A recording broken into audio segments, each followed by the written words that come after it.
E aí, o principal ponto: quem são esses alunos que estão chegando para a gente? São alunos fluentes? São alunos que os pais incentivam a, a criação, perdão, a fluência desse aluno, que incentivam que o aluno surdo ele crie suas competências, que ele seja um adulto funcional, independente. Como que é a família dessa criança surda? É uma família que incentiva ele a aprender, que usa a língua de sinais dentro da casa? É uma família que se socializa com essa criança? Ou a criança, muitas das vezes, o único local que ela socializa é a escola? Porque dentro de casa ninguém conversa com essa criança não tem incentivo nenhum para aprender uma língua. E eu sei que todo mundo que está aqui, que está em sala de aula, já presenciou histórias horríveis, né? Eu já tive. Hoje não mais, porque eu não trabalho mais como intérprete em sala de aula. Eu tô como professora. Mas lá quando eu comecei, né? Lá nos primórdios, há muitos anos atrás, eu trabalho como intérprete, vai fazer 21 anos. Então, quando eu comecei a trabalhar, eu lembro que eu era professora auxiliar e nem existia intérprete, então eu tinha que cuidar dos alunos autistas, dos alunos surdos da minha sala, e aí os pais deixavam as crianças surdas na minha... Trocar intérprete. Os pais deixavam os alunos na minha sala. Sabe quando você vê que o pai nem limpou o olho da criança?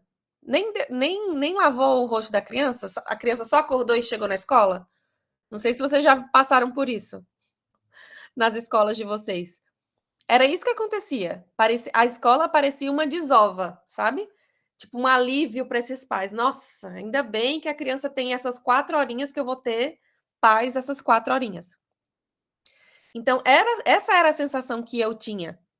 E tive muitas vezes, a depender do aluno que eu trabalhava, que o aluno surdo não tinha conhecimento básico de lavar as mãos, escovar os dentes. Por quê? Porque faltava uma família ali atuante, uma família que incentivasse. E por que eu estou falando disso? Porque isso influencia o nosso trabalho, gente. A gente não pode achar que o surdo que a gente vai receber em sala de aula, ele vai ter o mesmo perfil, o mesmo padrão. E quem trabalha aqui por contrato, não sei se alguém aqui trabalha por contrato, que todo ano muda de escola, não é assim? Quando você está se acostumando com a pessoa surda que você está ali, aí muda de escola, muda a série, né? Muda a pessoa surda que você vai trabalhar. Então, quando você às vezes está criando um vínculo com aquela pessoa surda, você passou o ano inteiro ali construindo, tentando conhecer a família, tentando incentivar as coisas, você muda de escola, né? Então, para esses contextos, a gente não sabe que série a gente vai pegar, como é que o surdo é. Já aconteceu com vocês serem alocados para um lugar e quando chegar lá é uma pessoa surda oralizada, que não usa intérprete? Mas a pensar numa solução imediata é tão bobo para prefeituras e para instituições, né, no geral, que às vezes nem... Ah, é surdo? Intérprete. Como se a gente fosse o Superman, né? Que vai chegar ali e vai resolver todos os problemas ali de acessibilidade daquela criança. Então, estou contextualizando, estou puxando situações reais para que vocês se sintam aí, pelo menos ouvidos, porque a gente sabe que compreendido a gente não é, né? Nosso trabalho ainda está longe de ser compreendido no contexto educacional. Mas para que vocês saibam que isso acontece muito, gente. Não é só você, não é só na sua escola. É um problema educacional enraizado que envolve pessoas surdas. Envolve falta de metodologia de ensino para essas pessoas surdas, tá?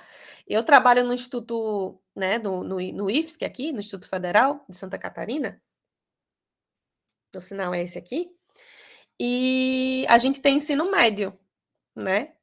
E, gente, vocês têm que ver os alunos que chegam No ensino médio, às vezes sem saber escrever o nome,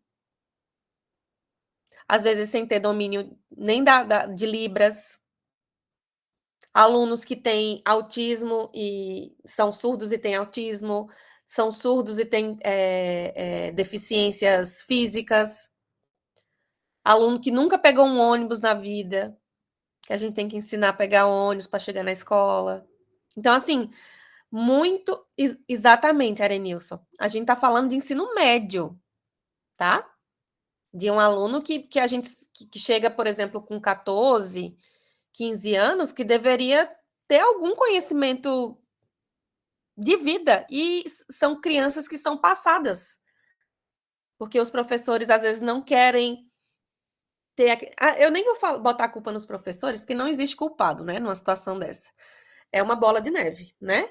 Mas às vezes os professores não recebem nenhuma capacitação de como lidar com aquele aluno. Chegou um aluno surdo, e aí? O que eu vou fazer? Como é que eu vou adaptar o que eu tenho aqui? Que isso, justamente isso que eu coloquei aqui nos meus slides, que como a gente não tem um padrão, para um professor regente, a gente está indo para salvar ele, tá? O intérprete está chegando para me salvar. Então, eu vou precisar mudar minha aula? Não, porque já tem um intérprete ali e já resolveu.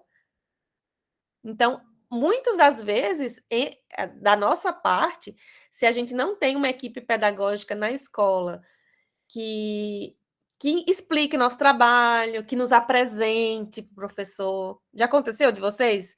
De você entrar na escola e ninguém, nem para te apresentar para o professor que está ali que vai trabalhar contigo? Tu já chega, o professor já fica te olhando feio porque tu vai tomar o lugar dele, né? Às vezes, quando a gente trabalha em pé, piorou, porque aí eu estou de igual para igual com o professor. Então, assim, se a gente não tem uma equipe pedagógica que facilite a nossa inserção ali, a nossa entrada para trabalhar na escola, a gente já entra numa posição de conflito. A gente já vai vai entrar num espaço escolar de autoridade, mas que já vamos começar a nossa atuação com conflito. Sim, sim, sim. É exato. Gente, vão escrevendo no chat, viu? Eu tô adorando ler. Vamos fazer. Aham. Tá falando mal de mim, vai falar mal de mim para a diretora, né? Enfim, eu coloquei uma citação aqui que fala que é exatamente a nossa problemática de uma pessoa surda que deveria ter o conhecimento, mas que nem todas essas pessoas chegam na escola com conhecimento de língua. Seja porque ficou surda depois, né? Nasceu ouvinte, ficou surda. Seja porque a família ouvinte não usa língua de sinais com a criança, então a criança não desenvolve. Ou ter esse contato tardio. A Ronice, ela pesquisa muito sobre isso, sobre a importância do contato cedo, para que a criança ela cresça bilíngue. A criança precisa do contato desde de nenenzinha, né? Ela precisa desse contato. Então, se a criança, por exemplo, eu já conheci surdos que tiveram contato com a língua de sinais com 19 anos, com 20 anos. O que o intérprete vai fazer numa escola onde o aluno surdo, que seria o meu público, né?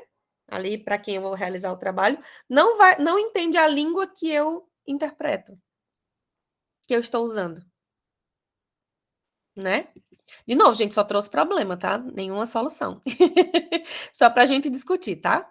Então, é um dos primeiros pontos que a gente tem que saber da pessoa que a gente está trabalhando ali. Quem é a família daquela pessoa surda? Tá na escola? É uma família que tá ali acompanhando o aluno surdo?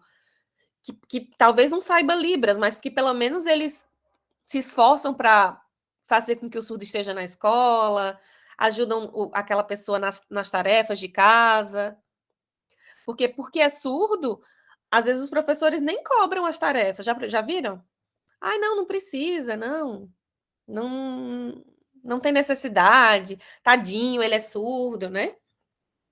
Então, por isso, a gente sabe que os alunos surdos que chegam para a gente, os alunos, alunas, alunis que chegam para nós, têm influências muito distintas. A gente vai ter, às vezes, 2 surdos em sala de aula que eu vou interpretar, um que sabe Libras muito e o outro que não sabe quase nada. Como é que eu, intérprete, vou conseguir me dividir em 2 para atender esses 2 alunos? Deixa eu abrir aqui o chat que eu vou lendo com vocês.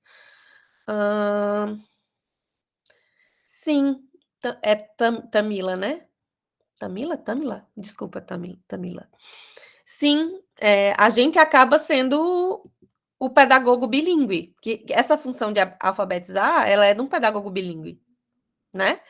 Mas existe pedagogo bilíngue em todo lugar? Não. E acaba sobrando pra gente, né? A ver, tá? Então, se o aluno não sabe Libras, se ele sabe Libras, o que, que pode acontecer? Um problema de compreensão, falta de contexto, o aluno nunca ouviu falar daquilo, e aí você pode explicar, né? Usar exemplos, enfim. Mas se o aluno não sabe Libras, o buraco é muito mais embaixo. O problema é muito maior. Porque o aluno ele não vai conseguir nem fazer uma pergunta. Ele não vai nem conseguir dizer que ele não está entendendo. Então, a língua de construção ali daquele conhecimento, ela não está ali. Então, para a gente, como intérprete, isso coloca o nosso trabalho por terra, porque se é um aluno que não sabe língua de sinais, a gente não vai atuar como intérprete. Isso não sou eu que estou falando. Isso é um fato. Se o aluno não sabe Libras, a gente não vai atuar como intérprete, por mais que a gente tenha sido contratado como intérprete. E eu nem cheguei ainda para falar o nome dos cargos, viu, gente? Porque é uma bagaceira, né? Já viram? Tem professor, segundo professor, professor auxiliar, professor bilíngue, intérprete, professor intérprete, professor barra intérprete. Tem tantos nomes de cargo, tutor, que é tão confuso o nosso trabalho ele é tão confuso por conta desses problemas de estrutura, de metodologia de ensino, que às vezes a escola nem sabe o que a gente faz. Por isso que até a nomenclatura ela é tão confusa. O que o segundo professor faz? Porque se está no meu cargo que eu sou segunda professora, por exemplo, se o professor falta, porque está doente, às vezes a coordenação pedagógica me coloca como segunda, porque eu sou segunda professora, então eu tenho que dar aula. Alguém já passou por isso aqui? Acontece. Então, assim, gente, complexo. Vai do nome do cargo ao que a gente realmente faz. Então, a gente tem duas problemáticas aí. Quando o aluno sabe Libras, ainda assim podem surgir problemas de tradução, de interpretação, problemas de contexto, relação com o professor regente, com a equipe da escola, tudo bem. Mas que não são problemas que perpassam tanto a questão linguística. Se o aluno não sabe, aí é fazer as pazes com o fato de que ele não sabe Libras. Que a gente não vai conseguir interpretar. E não adianta, gente. Não adianta, eu vou aqui interpretando e ele vai aprendendo. Não funciona assim. Vocês, por exemplo, alguém aqui que não sabe inglês, você vai ficar escutando até você aprender? Não funciona assim. Então, é de você conseguir pensar que se eu sou intérprete educacional, essa é uma realidade que pode acontecer. Talvez não aconteceu ainda com alguns aqui, mas pode acontecer, tá? Opa. Opa, desculpa. Tá. E aí eu coloquei aqui, né, o papel do professor regente nisso. A gente precisa, o nosso trabalho, a gente chama de tríade, né? Que é eu, o intérprete, o professor e o aluno. A gente trabalha nesse esquema aí, aqui de tríade. O professor regente precisa entender isso, que a gente é um ator que está ali para contribuir. Que a gente não está ali para ser o professor, ou para fazer fofoca, ou para dar cola para o aluno. Já passaram por essa? Que o professor te denunciou porque você estava dando cola para o aluno? Já aconteceu comigo. Fui denunciada que eu estava dando cola para o aluno, e sendo que eu estava interpretando a prova para ele. Então, assim, se o professor regente não sabe do seu trabalho, isso prejudica em muito o que você vai conseguir fazer ali com o aluno. Então, o primeiro passo é a gente ter uma equipe pedagógica que ajude, que insira a gente naquele espaço, um professor regente que seja aberto para trabalhar com a gente, que fale assim: nossa, ó, eu preparei assim essa atividade. Tu acha que dá certo com ele? Ou qual tu sugere? Tu sugere outra coisa? Porque se não é assim, gente, a gente vai só fazer o que dá. A gente vai fazer o que dá, porque se o professor do aluno não muda a metodologia, o que eu vou fazer com esse aluno? Eu não sou a professora dele. Por mais que eu tenha um papel pedagógico, de novo, a gente tem um papel pedagógico importante. A gente não é só um mediador, né? Assim, aquele povo que só libras, libras, libras. Não, a gente tem um papel pedagógico ali, a gente cria um vínculo com o aluno. Às vezes, o aluno, a única pessoa que conversa com ele é você. Você é o modelo de adulto sinalizante que ele conhece.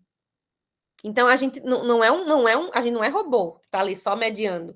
A gente tem um papel pedagógico importante. Mas o nosso trabalho depende muito dos outros atores da escola. Então, por que eu estou falando isso? Porque a gente também tem que tirar um pouquinho desse peso. A gente não é Salvador, gente. A gente quer e se prepara para fazer um excelente trabalho. Mas se a escola. Te respondo já, né, Nilson? Se a escola não dá estrutura, se a escola não faz com que o nosso trabalho seja possível de ser realizado, a gente vai fazer o que é possível, gente. A gente não tem como fazer muito, né? E é isso. Se é um professor que não aceita você, se é um professor que não muda em nada a metodologia dele, acha que você vai adaptar tudo, o trabalho ele vai ficar muito mais complexo. Se é um professor que nem fala com o aluno, porque pensa, não, professora do fulano é ela, não sou eu. Tem professor que nem bom dia, sabe? Nem sabe. O mínimo, assim, que é o trato humano, sabe? Você ser humano Ai, não sei Libras, ok, mas, tipo, perguntar como é que foi teu final de semana, o que é que. Não, gente. Então, assim, temos. Às vezes a gente vai pronta para fazer um trabalho excelente, mas a gente precisa ter noção de que tem inúmeros fatores que influenciam a qualidade do nosso trabalho. O Arenilson falou do papel político. Sim, sim, Arenilson. Eu acho que nós somos seres políticos. Começa daí. Então, cada respirada que a gente dá é política. A gente está ali. O nosso papel vai muito além de passar o que o professor está falando. Às vezes a gente tem que defender a comunidade surda.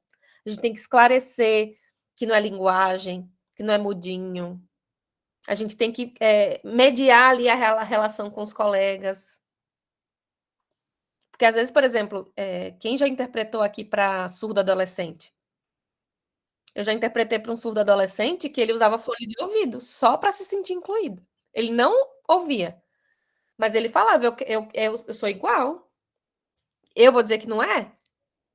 Aí ele falava: não quero prestar atenção hoje. O que eu vou fazer, gente? É um adolescente, ele é como qualquer outro. Do mesmo jeito que os ouvintes têm direito a não prestar atenção na aula, a usar coisas para se sentirem pertencentes, mudar a roupa, mudar o cabelo, o surdo também tem esse direito.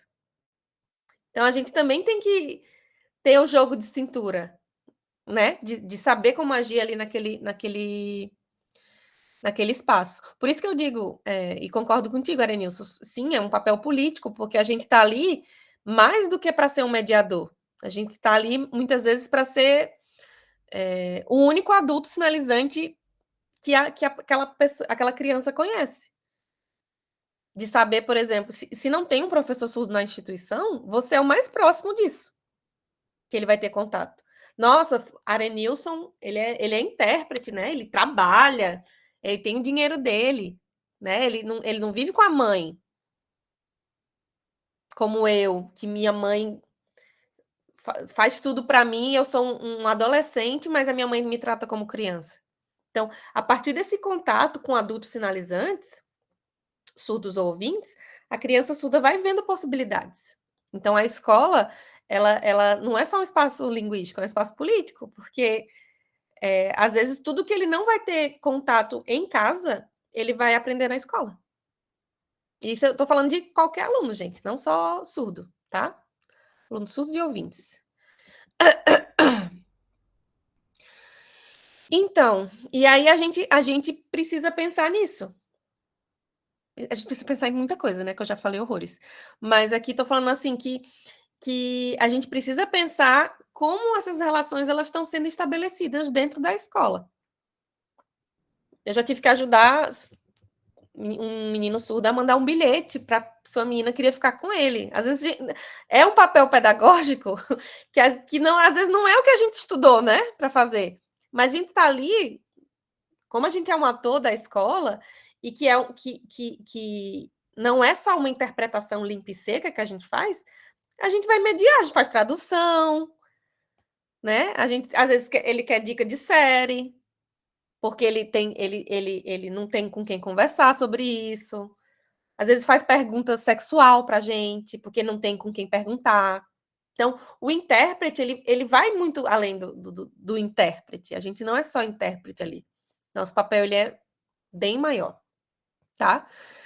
E é isso, gente. Pensar nessa relação e aí, mas eu já fui para uma escola e o professor não gosta de mim. Quando não gosta, não tem muito o que fazer, né? Mas assim, façamos a nossa parte também, sejamos simpáticos, sejamos pessoas abertas, sabe? Vamos cultivar essa relação aí que talvez a um curto prazo não dê muito certo, mas a um longo prazo o professor entenda como você faz, como você trabalha, o jeito que você lida com aquela criança. Então, são passinhos de formiga, né? É uma relação que ela tem que ser construída com muito esforço, né? E pensar também que a interpretação educacional ela é diferente, gente. Não é que nem interpretação de simpósio, de evento. É outro tipo. A gente não chega lá, senta, interpreta e vai embora. Um intérprete educacional que faz exatamente assim, só se a pessoa surda for muito fluente. Eu acho que, às vezes, em faculdade, a gente consegue fazer esse trabalho. De, tipo, chegar, interpretar e é só isso.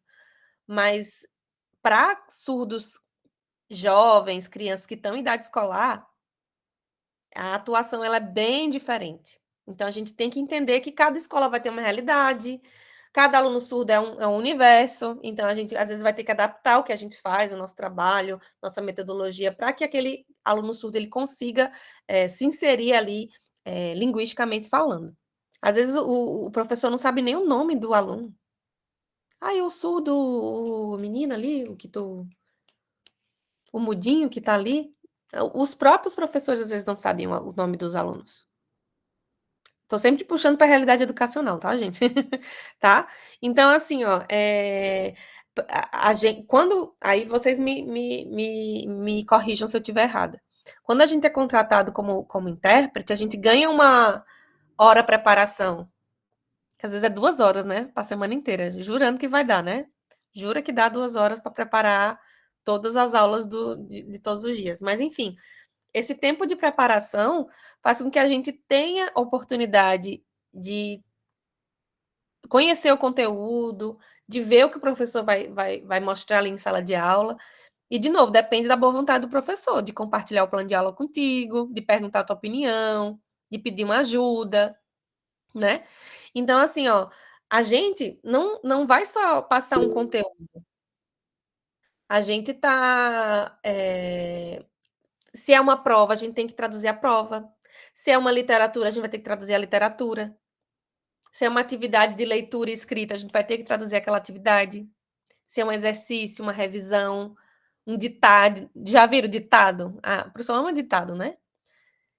Que é para a gente ouvir a palavra escrever e o aluno surdo não tem como ouvir a palavra escrever, e aí você só letra, você já está dando a palavra para o aluno.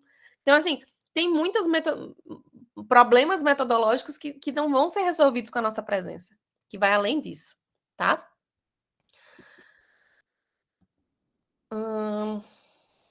E aí o que eu falei de ser o adulto referência, né?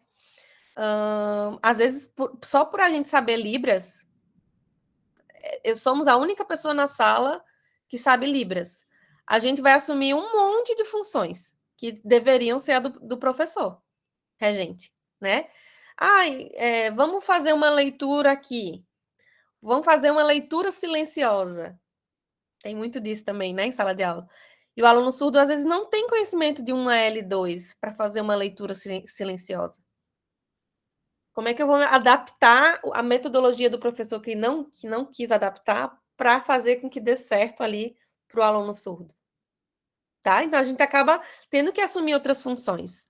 A gente nunca vai. Um intérprete educacional muito difícil, vou dizer assim, ó, 90% 95% dos intérpretes educacionais não são só intérpretes, não vão para lá só para interpretar. Acabam tendo que ensinar, mostrar sinais e fazer um monte de outras coisas que a gente acaba abraçando como função, tá? E aí a gente precisa, né, como eu falei, primeiro, conhecer o nosso território, saber quem está ali trabalhando com a gente, quem é o professor regente, quem é a equipe educacional, quem é o aluno surdo que a gente vai dar aula, quem é a família desse aluno, se sabe Libra, se não sabe. E aí a gente precisa fazer essa avaliação aí, antes de começar o trabalho, por assim dizer, para a gente conseguir ver se o aluno vai compreender o nosso trabalho, para a gente saber o que a gente vai fazer com aquele aluno. Se é um aluno que não sabe Libras, o que eu posso fazer? Conversar com o professor regente, pedir atividades para aquele aluno, né? Professor, ele não sabe Libras, não tem como eu interpretar. Será que tem como o senhor adaptar para alguma imagem essas atividades aqui com imagens, que aí eu consigo trabalhar junto com ele? Aí você vai mostrando os sinais das imagens. Que esse não é um trabalho de um intérprete, seria de um pedagogo, né? Mas que a gente sabe que a nossa realidade brasileira, a gente acaba assumindo esse tipo de trabalho também, tá? E aí as pesquisas têm mostrado isso, gente. Se vocês forem no Google Acadêmico, por exemplo, e colocarem lá intérprete educacional Libras e colocarem, sei lá, de 2020 para cá, as pesquisas que têm sido realizadas, vocês vão ver muito disso,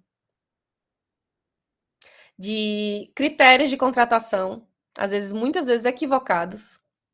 Tem lugar que só exige o Pro Libras, por exemplo, não existe nenhuma formação do intérprete. Os nomes diferentes, como eu já falei, professor, segundo professor, professor auxiliar, intérprete, tradutor-intérprete, né? Quando seria um pedagogo bilíngue e um intérprete de Libras? Em que contexto encaixaria melhor esses profissionais? Deixa eu ver o que o Arley perguntou aqui. Qual a análise que a prof faz da formação inicial e continuada dos tios? Nossa, tu quer me jogar na fogueira, né, Arley? Para atuação no contexto educacional, uma vez que esse TIOSP assume tantas outras funções. Com a análise que eu faço da formação inicial, é pobre. Eu não tenho, não, eu acho que a nossa formação está longe de contemplar a realidade. Está muito longe. Mas o link. Gente, é só vocês colocarem aqui, ó. O Arley. Então, assim, eu acho que deixa muito ainda a desejar. Eu acho que a maioria das pessoas que pensam em informações, às vezes não passou pelo trabalho, não sabe o que é estar lá, né? Em sala de aula. Eu acho que deixa bastante a desejar ainda. Mas eu sei te dizer qual seria a formação que seria a melhor? Não sei te dizer. Eu acho que aspectos teóricos são importantes, mas eu acho que falta muita prática. Falta muita prática para que esse intérprete ele saia preparado para a realidade que ele vai encontrar. Porque o que a gente aprende em academia, a fazer a interpretação. Eu sou bacharel em letras libras, então eu sou uma intérprete. Só que a gente vai para a sala de aula, que querendo ou não, são os empregos que a gente tem na maioria das vezes, né, concursados. Todo mundo quer uma estabilidade, né? Então, né, nem todo mundo tem perfil para ser freelancer. As pessoas querem uma estabilidade, querem uma vaga. E vão para a sala de aula e é completamente diferente do que você aprendeu a fazer. Então, acho sim que tá deixando bastante a desejar. Eu acho que eu tô falando um monte de verdade aqui, vocês ficam rindo, mas vocês sabem que é verdade. A gente sabe o que a gente passa. Quem trabalha em sala de aula, a gente sabe o que a gente passa. E às vezes a gente não consegue ver essa realidade nas formações. A gente aprende o que seria o ideal, que não deixa de ser certo. A gente precisa aprender o que seria o ideal, mas a gente precisa também entender que não são todas as escolas que têm esse contexto ideal. Não sei se eu te respondi, Arley. Você me jogou na fogueira. E o que que você acha, Arley? Fala aí, então. Aquelas, né? Quer me jogar? Então fala. Fala o que que tu acha. Mas é isso. Eu não sei se eu consegui te responder, mas eu acho sim. E eu me coloco nesse bololô. Eu acho que eu tenho muito o que melhorar como professora também, nesse sentido. Eu trabalho muito com essa coisa do vamos localizar, vamos pensar na realidade, vamos ver, né, o ideal e o real, mas eu também acho que a gente, professor, tem que estar sempre revendo, sabe? Nossas estratégias de ensino, para que a gente consiga formar melhor esses colegas que estão saindo aí para o mercado de trabalho, tá? Pronto, meu Deus, polêmica, né? Passei a polêmica aí, o Arley, obrigada, tá? Por isso. E aí, como eu estava falando, né? O papel do pedagogo, o papel do intérprete, desconhecimento desse perfil do aluno. Quem é o aluno surdo que está chegando na minha escola? Quem é esse aluno? Como eu falei, né? Quem é a família desse aluno?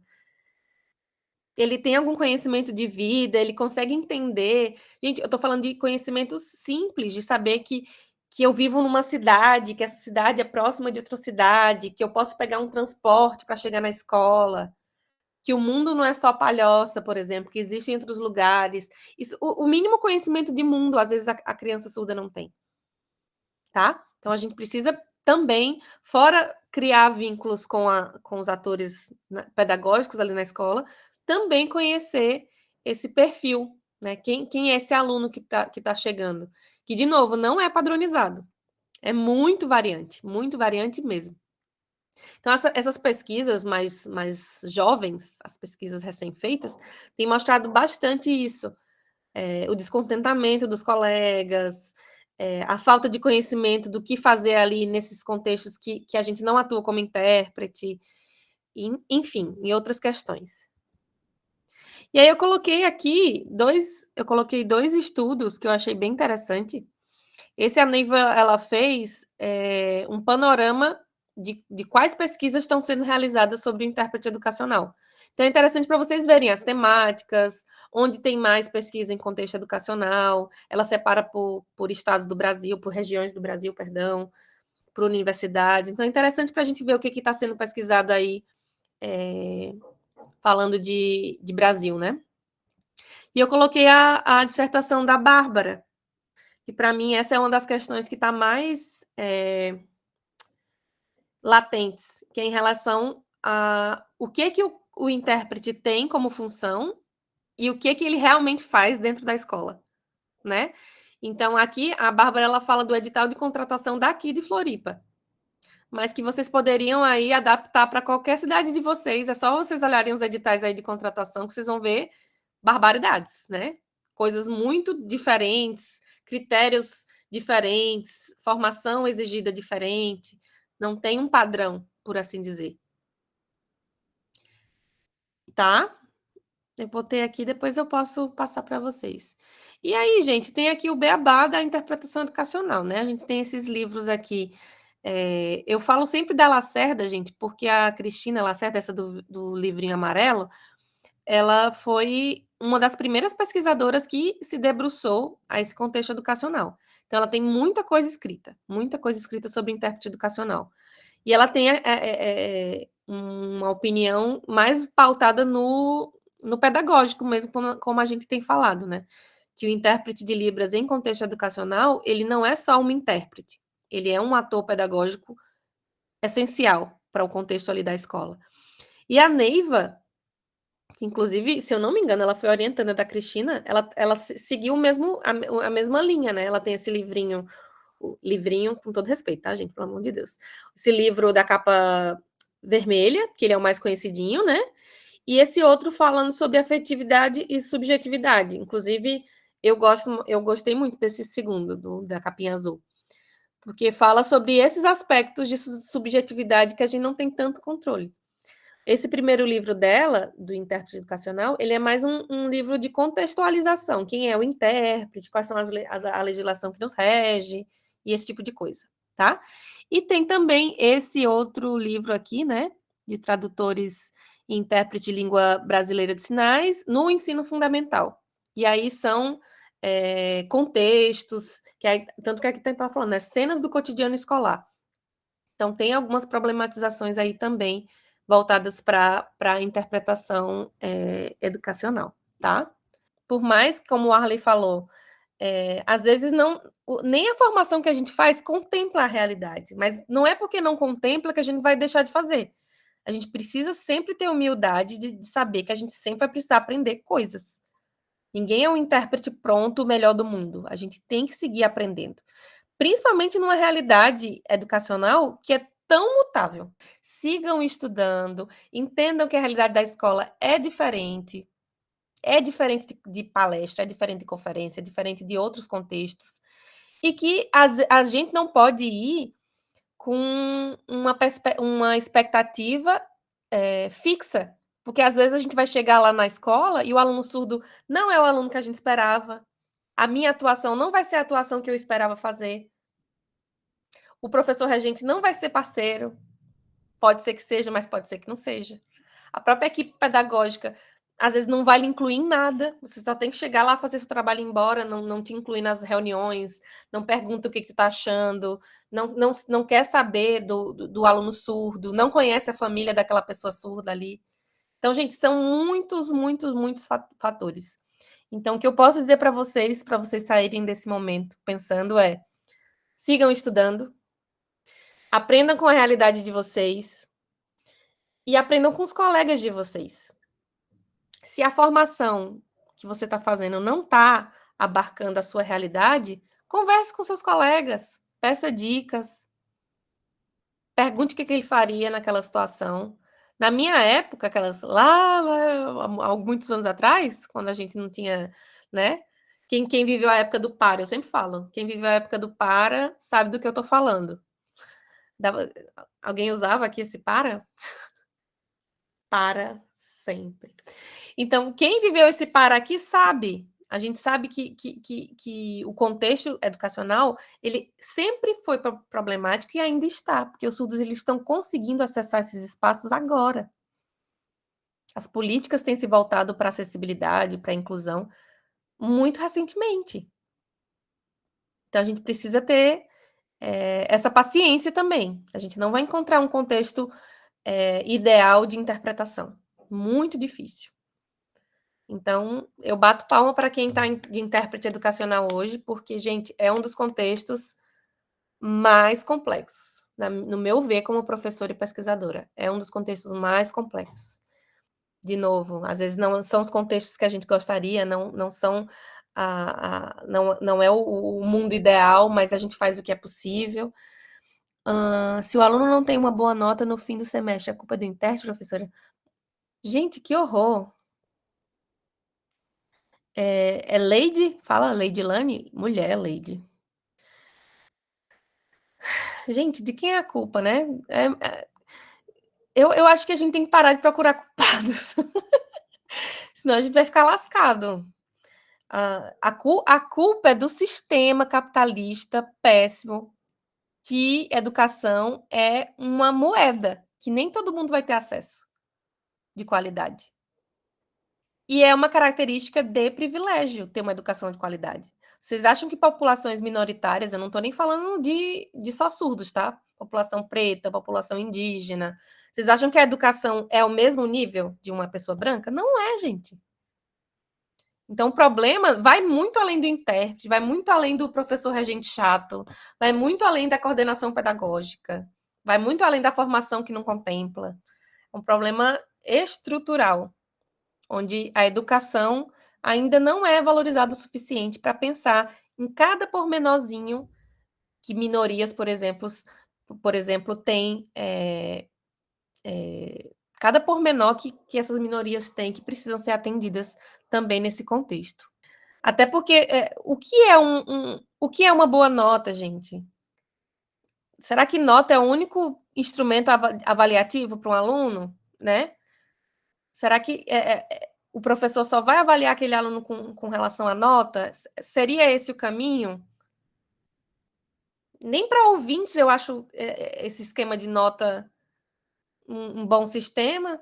A gente faz porque a gente está obrigado, né, pelo sistema educacional brasileiro, mas nota, prova, não sei. Eu tenho muitos questionamentos. Será que uma prova, que às vezes o aluno nem entende como funciona aquele esquema de prova, marque a errada. Vocês já viram? Alguém já interpretou Enem aqui?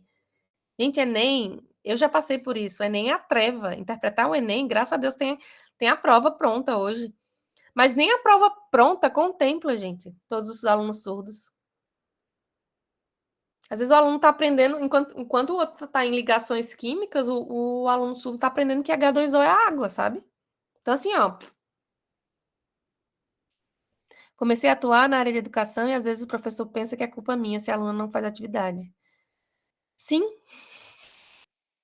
mas é por isso que é importante alinhar as expectativas.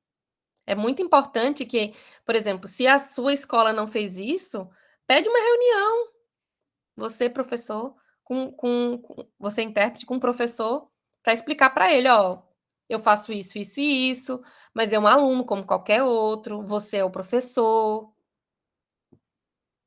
Eu não sou responsável para saber se ele está fazendo. Eu não tenho responsabilidade de saber se ele está fazendo atividade ou não. Tentar alinhar esses pontos no começo já do seu trabalho. O que eu queria falar para vocês seria ter uma visão real do que é o trabalho do intérprete educacional, sem floreios, porque a gente sabe que essa atuação floreada ela é de exceção, não são em todos os lugares que a gente tem uma atuação letras libras, como a gente aprende, mas que vocês consigam compreender que é uma realidade que está em todos os lugares, não é só na sua escola, não é só a pessoa surda que você está trabalhando, e que a gente tem que seguir lendo o que os colegas estão pesquisando, estudando o que a galera está vendo aí em sala de aula, conversando com os nossos pares, para a gente fazendo o melhor trabalho. Porque nós não vamos conseguir resolver o problema da educação das pessoas surdas. Nós, intérpretes, somos atores nesse contexto. Queria agradecer, né, a sua excelente palestra, disponibilidade em nome do Conexão Libras, em nome da professora Leila, que fez esse contato para que você ministrasse a palestra. Eu me reconheço em muitas das dificuldades da docência, né? Eu sou professor, não sou professor de Libras, nem sei Libras, mas sou professor igualmente. E muitas das dificuldades são comuns, né? A gente sabe como é que é a realidade que a gente enfrenta, do que seria o ideal num país como o nosso, mas a gente vê avanços também, a gente vê conquistas, e é importante destacar o que a gente tem conseguido, né? Por isso que eu falo de ler o que os colegas estão pesquisando, né? Porque para entender, às vezes, uma realidade que não é a que a gente vive, mas que a gente pode aprender algo daquilo, né? Então, a gente fala de estudo, de mestrado e doutorado, mas para vocês valorizarem também o que os colegas estão pesquisando. São anos, né, de dedicação ali que você está naquela temática, que você estuda, às vezes para contribuir com a comunidade, né? Eu acho, né, Sayonara, que só o fato de já haver uma tentativa de melhoria é uma evolução, porque se você olhar algumas décadas, não tinha nada.